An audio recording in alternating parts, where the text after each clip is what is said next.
আসসালামু আলাইকুম। প্রিয় শিক্ষার্থীরা, শহীদ জিয়া রহমান কলেজ অনলাইন ক্লাসের পক্ষ থেকে তোমাদেরকে স্বাগতম জানাচ্ছি। ফুলের শুভেচ্ছায় আমি সৈয়দ মোহাম্মদ নিজামুদ্দিন, প্রভাষক ইসলামিক সংস্কৃতি, শহীদ জিয়া রহমান কলেজ, মইচার চান্দিনা। প্রিয় শিক্ষার্থীরা, ধারাবাহিক অনলাইন ক্লাস করে যাচ্ছি আমরা। সেই ধারাবাহিকতায় আজকে আমি যে বিষয়টি নিয়ে আলোচনা করব সেটি হচ্ছে ইসলামিক সংস্কৃতি, দ্বিতীয় পত্র, দ্বাদশ শ্রেণীর জন্য। এবং আমার এই পত্রটি যেই অধ্যায়টি নিয়ে আলোচনা করবো সেটি দ্বিতীয় অধ্যায়, দিল্লি সালতানাত যুগ নিয়ে আলোচনা করব। শিক্ষার্থীরা, আমরা কিছু ছবি দেখি আগে। নারীকে ছবিতে দেখলাম অশ্বারোহী, আরেকটি ছবি দেখলাম একজন নারীর ছবি দেখলাম। আমরা জানি যে যে সম্রাটের কথা বলা হচ্ছে, যে সুলতানের কথা বলা হচ্ছে, দিল্লি সালতানাতে একমাত্র মহিলা সুলতান যিনি ছিলেন তার কথা এখানে উল্লেখ করা হচ্ছে। এই ছবিগুলি আমাদেরকে মোটামুটি এতটুকু অন্তত ধারণা দিচ্ছে। শিক্ষার্থীরা, আমরা জানি, আমরা আরো কিছু ছবি দেখি। তার একটা মুদ্রা ব্যবস্থা দেখলাম এবং যেখানে তিনি বন্দী ছিলেন তার একটি কোর্ট দেখলাম। তাহলে আমরা আজকে আলোচ্য বিষয় যেটি, সেটি আমরা বুঝতে পারলাম যে আজকে আমাদের আলোচনা বিষয় ভারতের প্রথম নারী শাসক, দিল্লি সালতানাতের প্রথম ও শেষ নারী শাসক সুলতান রাজিয়া, যার শাসনকাল ছিলেন 1236 থেকে 1240 খ্রিস্টাব্দ পর্যন্ত। প্রিয় শিক্ষার্থী, এই পাঠ শেষে তোমরা যা শিখতে পারবে, সুলতান রাজিয়া সম্পর্কে জানতে পারবে, রাজিয়ার শাসন ব্যাখ্যা করতে পারবে, সুলতান রাজিয়ার পতনের কারণ ব্যাখ্যা করতে পারবে। শিক্ষার্থীরা, সুলতান রাজিয়া সম্পর্কে আমরা একটু জানব। প্রথমেই রাজিয়ার পরিচয় জানতে চাই। রাজিয়া কে ছিলেন সেই সম্পর্কে আমরা যদি পরিচয় হিসেবে জানি, তাহলে আমরা দেখি সুলতান রাজিয়া সুলতান ইলতুৎমিশের কন্যা ও ভারতবর্ষের প্রথম মহিলা শাসক। তিনি দিল্লি সালতানাতের প্রথম ও শেষ নারী শাসক ছিলেন, যার জন্ম হয়েছিল 1205 খ্রিস্টাব্দে বুদুনের ভারতের বুদুনে। মৃত্যু হয়েছিল 1240 খ্রিস্টাব্দে। এটি নিয়ে মৃত্যুর স্থান নিয়ে বিতর্ক রয়েছে। এই শিক্ষার্থীরা, তার পিতার নাম ছিলেন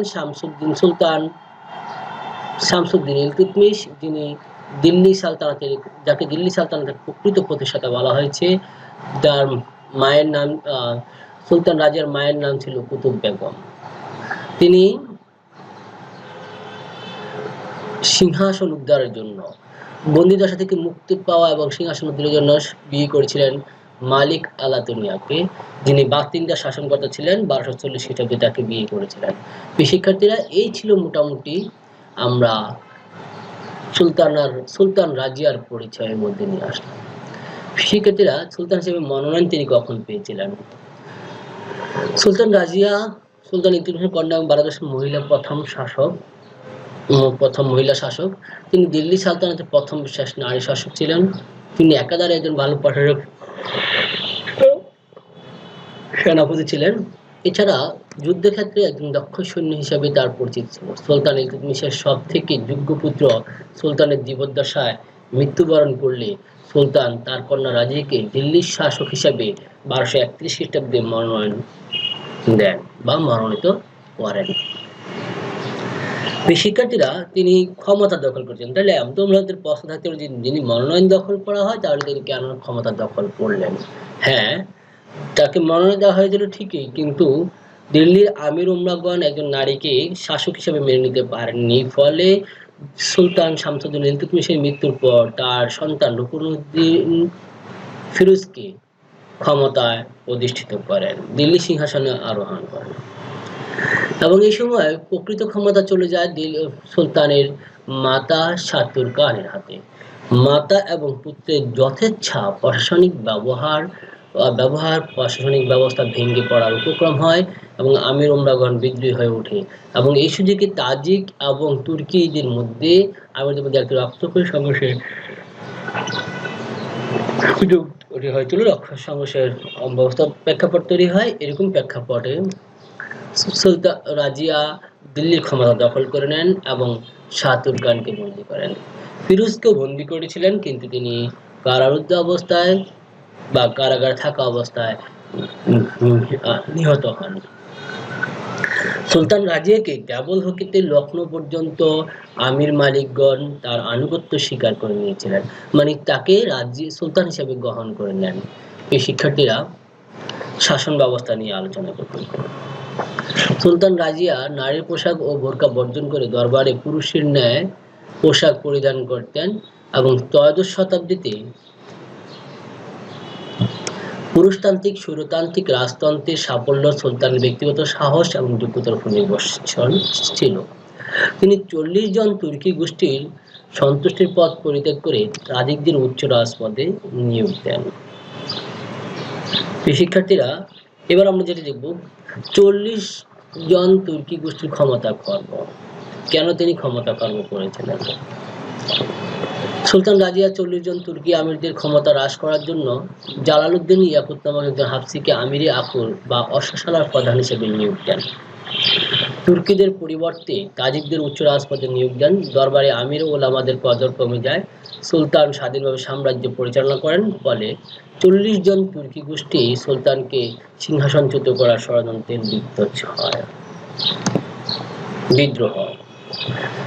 সুলতানের সাথে আমির ওমরাদের মনোমালিন্যের কারণে, তুর্কি আমিরদের মনোমালিন্যের কারণে তারা সুলতানের বিরুদ্ধে ষড়যন্ত্রে লিপ্ত হন। কিন্তু সুলতানের বিরুদ্ধে কোনো অভ্যুত্থান বা ষড়যন্ত্র দিল্লির রাজধানী থেকে করা তাদের পক্ষে অসম্ভব ছিল, কারণ এখানে সুলতানের পক্ষের লোকজন ছিল। তাই উদ্দিন মোহাম্মদ জুনাইদি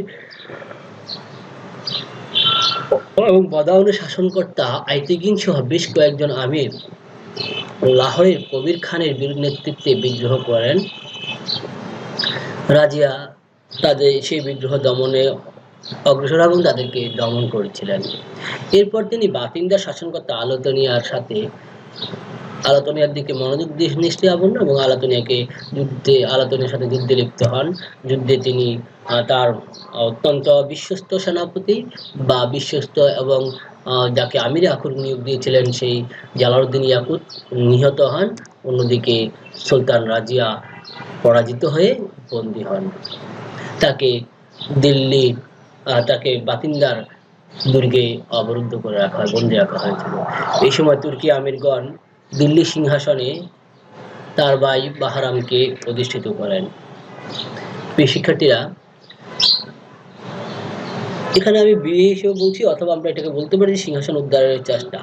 এভাবে আমরা বলতে পারি যে মালিক আলাতুনিয়া, দিল্লি আমিরদের নেতা যখন মালিক আইতেগিনের সাথে আলাতুনিয়ার নিকট সুলতান রাজিয়া পরাজিত হন, বন্দী হন। অন্যদিকে দিল্লির আমির ওমরাগণ তার ভাই মুইজউদ্দিন বাহরামকে ক্ষমতায় নিয়ে আসেন। তখন তিনি আলাতুনিয়ার সাথে একটি চুক্তিতে আবদ্ধ হন বা চুক্তি করেন। তিনি বন্দিদশা থেকে মুক্তি লাভ এবং সিংহাসন উদ্ধারের জন্য আলাতুনিয়ার সহযোগিতা লাভ করার জন্য তাকে বিয়ে করেন।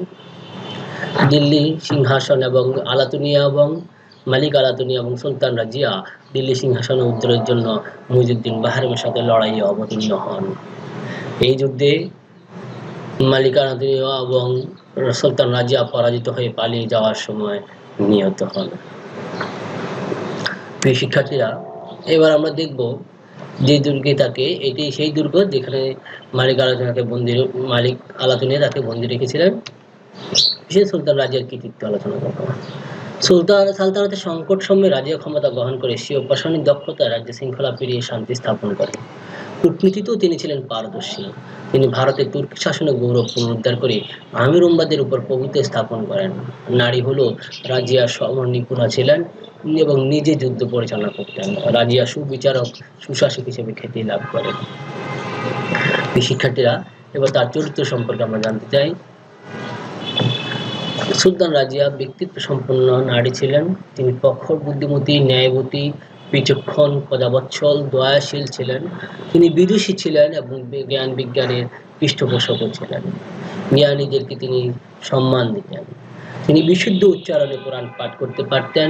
একজন সুশাসকের যেসব গুণাবলী থাকা প্রয়োজন, তিনি সে সকল গুণের অধিকারী ছিলেন। শিক্ষার্থীরা, এবার আমি তোমাদের জন্য কিছু একক কাজ হিসেবে কিছু প্রশ্ন রেখেছি। সুলতান রাজিয়ার ক্ষমতা গ্রহণের প্রক্রিয়া বর্ণনা করো। 2, সুলতান রাজিয়া 40 জন গোষ্ঠীপতি এরূপ আচরণ করেন। দলগত কাজ হিসেবে আমি রেখেছি তোমাদের জন্য সুলতান রাজিয়া 40 জন তুর্কি আমিরদের ক্ষমতা খর্ব করেন কেন? ব্যাখ্যা করো।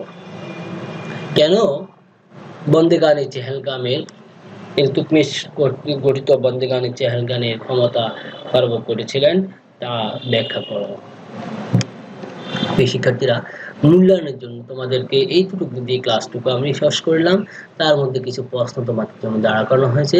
সুলতান রাজিয়ার পরিচয় দাও। হ্যাঁ, সুলতান রাজিয়া দিল্লি সালতানাতে প্রথম মহিলা শাসক, মহিলা প্রথম ও শেষ মহিলা শাসক এবং তিনি সুলতান ইলতুৎমিশের কন্যা। 1236 খ্রিস্টাব্দে ইলতুৎমিশের মৃত্যুর পর তিনি ক্ষমতা আরোহণ করেন এবং 1240 খ্রিস্টাব্দ পর্যন্ত তিনি ক্ষমতায় ছিলেন। রাজিয়া কাকে বিয়ে করেন? রাজিয়া বিয়ে করেছিলেন ভাতিন্দা শাসনকর্তা মালিক আলাতুনিয়াকে এবং তিনি মূলত এই বিয়েটি করেছিলেন বন্দি থেকে মুক্তি পাওয়া এবং দিল্লির সিংহাসনকে উদ্ধারের চেষ্টা করার জন্য মালিক আলাতুনিয়ার সাহায্য লাভ করতেই তিনি তাকে বিয়ে করেন। সুলতান রাজিয়া কাকে বন্দি করে দিল্লি সিংহাসনে আরোহণ করেন? সুলতান রাজিয়া তার ভাই রুকনুদ্দিন ফিরোজকে বন্দি করেন এবং মাতা সুছা তুর্কানকে বন্দি করে সিংহাসনে আরোহণ করেন। কার নেতৃত্বে রাজিয়ার বিরুদ্ধে বিদ্রোহ হয়েছিল? রাজিয়ার বিরুদ্ধে বিদ্রোহ করেন লাহোরের শাসনকর্তা কবির খানের নেতৃত্বে বিদ্রোহ হয়। সুলতান রাজিয়া কাকে আমিরে আফুর পদে নিয়োগ দেন? শিক্ষার্থীরা, এটি অত্যন্ত বারবার এই প্রশ্নটি এসেছে। জালালউদ্দিন ইয়াকুত নামক একজন হাবশিকে তিনি আমিরে আফুর পদে নিয়োগ দিয়েছিলেন। শিক্ষার্থীরা, একটা গুরুত্বপূর্ণ প্রশ্ন হচ্ছে রাজিয়ার পতনের কারণ কি, বা নারীতে সুলতান রাজিয়ার পতনের কারণ ছিল আলোচনা করো। আমরা এই বিষয়টি আলোচনা করছি। সালতানাতে অধিষ্ঠিত হয়ে রাজিয়া কোনো একটি নির্দিষ্ট কোনো কারণের পতন ঘটেনি। বেশ কিছু কারণ বা পারিপার্শ্বিক অবস্থার প্রেক্ষিতে তার পতন ঘটেছিল। সালতানাতে অধিষ্ঠিত হয়ে রাজিয়া পুরুষ বেশ পরিধান, পদ্মা ও হ্যারেম প্রথার অবজ্ঞা করা, অশ্বারোহী যোদ্ধা হিসেবে বিদ্রোহীদের বিরুদ্ধে অভিযানে অংশগ্রহণ করা ওলামা সম্প্রদায় এবং গোঁড়া মুসলমানদের মনে দারুণ ক্ষোভের সৃষ্টি করে। জালালউদ্দিন ইয়াকুত নামে হাবশী ক্রীতদাসদের প্রতি অতিরিক্ত আসক্তি এবং উচ্চ রাজপদে নিযুক্ত আমর্তা এবং অভিজাত বর্গের আত্মসম্মানে আঘাত করে। ৩. শক্তিশালী আমির এবং ওমরাগণ একজন নগণ্য নারীর অধীনে শাসিত হতে অপমানিত বোধ করে রাজিয়াকে উৎখাতে ষড়যন্ত্রে লিপ্ত করেন। ৪. সুলতান রাজিয়ার তুর্কি অভিজাতদের উচ্চাভিলাষে বাধা হয়ে দাঁড়ালে অভিজাতবর্গ তার বিরুদ্ধে ষড়যন্ত্রে মেতে ওঠে। ৫. রাজিয়া অতুর্কি মুসলমানদের উচ্চ রাজপদে নিয়োগ দান করেন।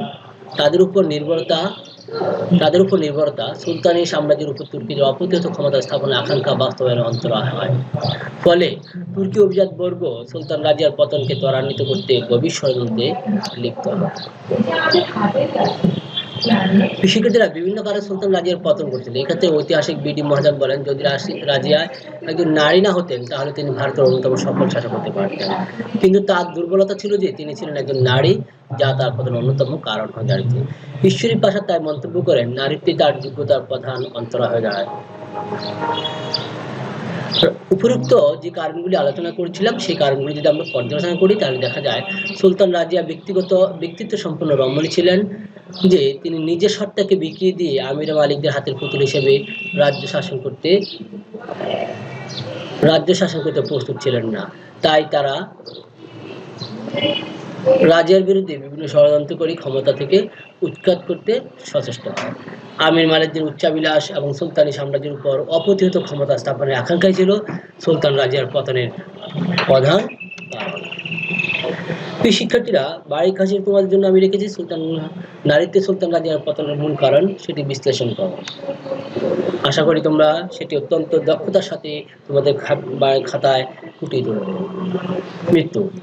সুলতান রাজিয়া সমাধিস্থল নিয়ে বিতর্ক আছে। সুলতান রাজিয়ার মৃত্যু নিয়ে আমরা যদি বলে থাকি, মৃত্যু নিয়েও একটি বিতর্ক আছে। মৃত্যুটি হচ্ছে তিনি যখন ভাই বাহারাম সাহেবের বিরুদ্ধে অভিযানে লিপ্ত হন, সেখানে পরাজিত হয়ে পালিয়ে যাওয়ার সময় হিন্দু আত্মদায়ী কর্তৃক তিনি নিহত হয়েছিলেন। কেউ এমন বলছেন, আবার কেউ এটিকে অস্বীকার করে তারা বলছেন যে না, তিনি মারা গিয়েছিলেন। তিনি সেখান থেকে পালিয়ে যাওয়ার সময় একজন ক্ষুধার্ত অবস্থায় একজন মানুষের বাড়িতে আশ্রয় গ্রহণ করেন এবং তিনি যখন তার তিনি তার পোশাক আশাক দেখে তাকে একজন সম্ভ্রান্ত বা সাধারণ মনে করেননি, এবং ফলে তিনি রাজিয়ার সেই সমস্ত পোশাককে দেখে তিনি তাকে হত্যা করেন এবং তার সেই ধন সম্পদ তিনি লুণ্ঠন করেছিলেন, এটি বলা হয়েছে। তবে যাই হোক, তিনি 13 ডিসেম্বর 1240 খ্রিস্টাব্দে কাইথল নামক স্থানে এক হিন্দু আত্মায় কর্তৃক নিহত হন বলে ধারণা করা হচ্ছে। অনুসন্ধানকারীদের সমাধিস্থল নিয়ে একটি বিতর্ক তৈরি হয়। একটি মত অনুসারে তার দেহ হরিয়ানার কৈথালে সমাধিস্থ আছে। অপরদিকে মনে করা হয় তার সমাধি পূর্ব দিল্লির বুলবুলি খানা মহল্লায় আছে। পূর্ব দিল্লির সমাধিটি বর্তমানে ভারতীয় পুরাতত্ত্ব বিভাগ এটি সংরক্ষণ করে, কিন্তু সংরক্ষণ হলেও তা অত্যন্ত অবহেলিত, অপরিচ্ছন্ন অবস্থায় বিদ্যমান রয়েছে। প্রিয় শিক্ষার্থীরা, আমাদেরকে পরবর্তী ক্লাসের আমন্ত্রণ জানিয়ে রমজানের পবিত্রতা বা পুণ্য সোয়াব অর্জন করার প্রত্যয় ব্যক্ত রেখে, আশাবাদ ব্যক্ত রেখে, তোমাদের সুস্বাস্থ্য কামনা করে আজকের মতো এখানেই শেষ করছি। আল্লাহ হাফেজ।